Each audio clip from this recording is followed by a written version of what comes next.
Hallo zusammen und herzlich willkommen zu unserem heutigen Podcast. Ich bin Felix und wie immer ist die wunderbare Lisa an meiner Seite. Hi Lisa, wie geht's dir? Hallo Felix, hallo an alle Zuhörerinnen und Zuhörer. Mir geht es super, danke. Ich freue mich riesig auf unser heutiges Thema. Es wird spannend, denn es geht um die Bedeutung von Grenzen in Beziehungen. Ein Thema, das wirklich jeder schon mal erlebt hat, oder? Absolut. Grenzen sind so wichtig, aber manchmal auch ganz schön schwer zu setzen und zu respektieren. Ich glaube, das kennen wir alle. Vielleicht können wir erstmal klären, was genau wir meinen, wenn wir von Grenzen in Beziehungen sprechen. Lisa, magst du das ein bisschen erklären? Klar, gern. Wenn wir von Grenzen in Beziehungen sprechen, meinen wir im Grunde persönliche Grenzen, also die unsichtbaren Linien, die uns helfen, unsere Bedürfnisse und Gefühle zu schützen. Grenzen können physischer, emotionaler oder auch psychologischer Natur sein. Sie definieren, was für uns in Ordnung ist und was nicht. Ein Beispiel: Wenn du nach einem langen Arbeitstag deine Ruhe brauchst, dann wäre eine Grenze, deinem Partner oder deiner Partnerin zu sagen: Ich brauche jetzt eine Stunde für mich allein. Ah, ich verstehe. Also geht es darum, klar zu kommunizieren, was man braucht und damit dem anderen zu zeigen, wie er dich respektieren kann. So etwas wie, das ist meine Komfortzone, bitte respektiere sie. Richtig?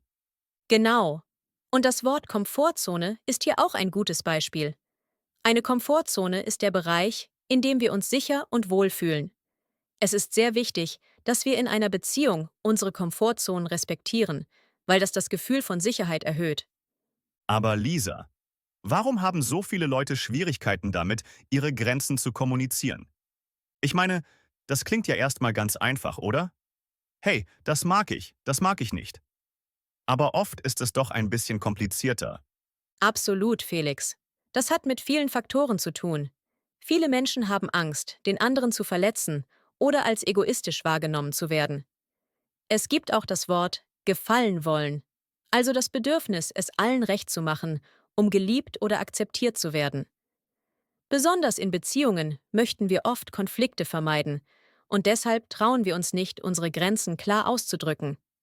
Ja, das macht Sinn. Also, wenn ich zum Beispiel Angst habe, dass meine Freundin sauer wird, wenn ich sage, dass ich Zeit für mich brauche, dann schlucke ich es vielleicht einfach runter. Aber das kann ja nicht gut sein, oder? Richtig. Das Runterschlucken, also das Unterdrücken der eigenen Bedürfnisse, kann auf Dauer wirklich problematisch werden. Es führt oft dazu, dass man sich selbst unwohl fühlt oder sogar Frustration aufbaut. Und das wiederum kann langfristig zu Konflikten führen. Hier kommt ein wichtiger Begriff ins Spiel: Selbstfürsorge. Selbstfürsorge bedeutet, dass man auf die eigenen Bedürfnisse achtet und diese auch respektiert. Nur so können wir gesunde und ausgeglichene Beziehungen führen. Das finde ich super wichtig, Lisa. Und es erinnert mich an eine Situation mit einem Freund von mir. Er hat immer Ja gesagt, wenn jemand ihn um einen Gefallen gebeten hat, selbst wenn er völlig ausgelaugt war. Und irgendwann ist er dann wirklich zusammengebrochen, weil es einfach zu viel war. Ja, das ist leider ein typisches Beispiel. Viele Menschen sagen Ja, obwohl sie eigentlich Nein sagen möchten. Sie haben Angst, als unfreundlich oder unsympathisch zu gelten. Aber ein ehrliches Nein ist viel wertvoller als ein Ja, das aus Zwang heraus entsteht.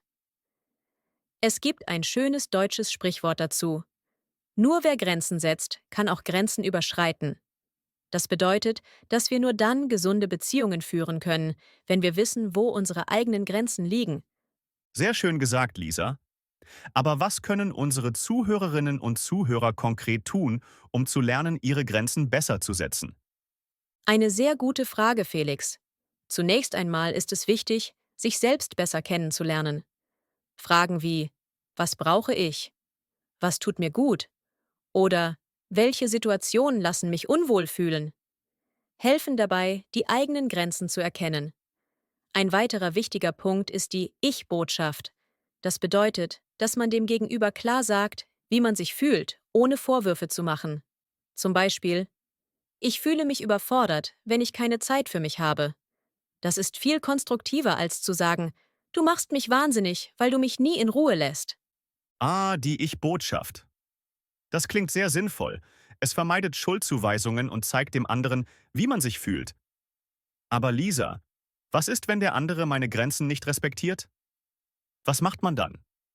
Wenn jemand deine Grenzen nicht respektiert, ist das ein großes Warnsignal. In solchen Fällen muss man sehr klar und deutlich werden. Man sollte die Grenze noch einmal betonen und wenn nötig auch Konsequenzen ankündigen. Zum Beispiel, wenn du meine Bitte weiterhin ignorierst, werde ich mich aus dieser Situation zurückziehen. Wichtig ist, dass wir in solchen Situationen unsere eigenen Bedürfnisse nicht vernachlässigen. Absolut. Das kann natürlich sehr schwer sein, vor allem in engen Beziehungen. Aber ich denke, es hilft, wenn man sich klar macht, dass man auch in einer Beziehung das Recht hat, seine eigenen Bedürfnisse zu haben. Lisa, könntest du vielleicht noch ein bisschen über den Unterschied zwischen gesunden und ungesunden Grenzen sprechen? Gerne, Felix. Gesunde Grenzen bedeuten, dass wir respektvoll mit uns selbst und anderen umgehen. Sie helfen uns, unsere Bedürfnisse auszudrücken, ohne den anderen zu verletzen.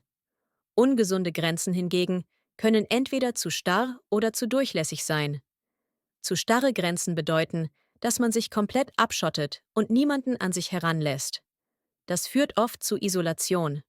Zu durchlässige Grenzen bedeuten, dass man keine klaren Linien zieht und alle Entscheidungen für andere trifft oder immer Ja sagt, obwohl man Nein fühlen würde. Das macht Sinn. Also geht es darum, ein Gleichgewicht zu finden. Nicht zu hart, aber auch nicht zu weich. Lisa, wie kann man denn lernen, dieses Gleichgewicht zu finden? Ein guter Ansatz ist die Reflexion. Man sollte sich bewusst Zeit nehmen, um darüber nachzudenken, wie man sich in bestimmten Situationen gefühlt hat. Hat man sich respektiert gefühlt? Oder hatte man das Gefühl, seine eigenen Bedürfnisse zu vernachlässigen? Manchmal hilft es auch, mit vertrauten Menschen über diese Erfahrungen zu sprechen. Es gibt auch das Konzept der Abgrenzung. Das bedeutet, sich bewusst von negativen Einflüssen fernzuhalten, die einem nicht gut tun. Ah, Abgrenzung. Das finde ich ein tolles Wort. Es klingt fast wie ein Schutzschild, den man aufbauen kann. Und ich denke, gerade in Freundschaften oder auch am Arbeitsplatz ist es extrem wichtig zu wissen, wann man sich abgrenzen sollte. Lisa, gibt es vielleicht noch praktische Tipps, die du unseren Zuhörern mitgeben könntest, um ihre Grenzen besser zu erkennen und zu verteidigen? Ja, Felix. Eine Technik, die sehr hilfreich sein kann, ist die Visualisierung. Man stellt sich seine persönliche Grenze wie eine Linie vor, die man um sich herumzieht. Wenn jemand diese Linie überschreiten möchte, sollte man sich bewusst machen, ob man das möchte oder nicht. Ein weiteres praktisches Werkzeug ist das bewusste Nein sagen. Es klingt einfach, aber Übung macht den Meister. Man kann zum Beispiel vor dem Spiegel üben, klar und freundlich Nein zu sagen. Das ist ein super Tipp, Lisa.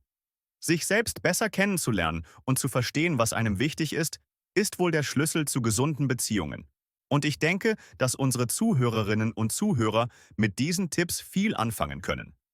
Also, Leute, denkt daran. Grenzen setzen ist kein Egoismus, sondern Selbstfürsorge. Genau, Felix.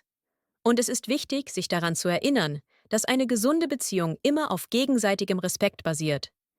Wenn wir unsere eigenen Grenzen respektieren, geben wir auch anderen den Raum, ihre Grenzen zu setzen. Das schafft Vertrauen und ein stabiles Fundament für jede Art von Beziehung, ob romantisch, freundschaftlich oder beruflich. Sehr schön gesagt, Lisa. Ich glaube, damit haben wir heute wieder einiges zum Nachdenken mitgegeben. Es war eine tolle Diskussion und ich hoffe, dass ihr alle etwas mitnehmen konntet. Aber keine Sorge, wir sind bald wieder zurück mit einem neuen spannenden Thema. Genau. Und ich freue mich schon riesig auf das nächste Thema. Die Macht des aktiven Zuhörens in der persönlichen Entwicklung. Ein sehr wichtiges Thema, das nicht nur für Beziehungen, sondern auch für das eigene Wachstum entscheidend ist. Und natürlich werden wir dabei wieder viele interessante Vokabeln behandeln, damit ihr euer Deutsch weiter verbessern könnt. Bis dahin wünschen wir euch eine tolle Zeit und denkt daran. Bleibt achtsam, setzt eure Grenzen und sorgt gut für euch. Tschüss und bis bald. Tschüss und bis zum nächsten Mal.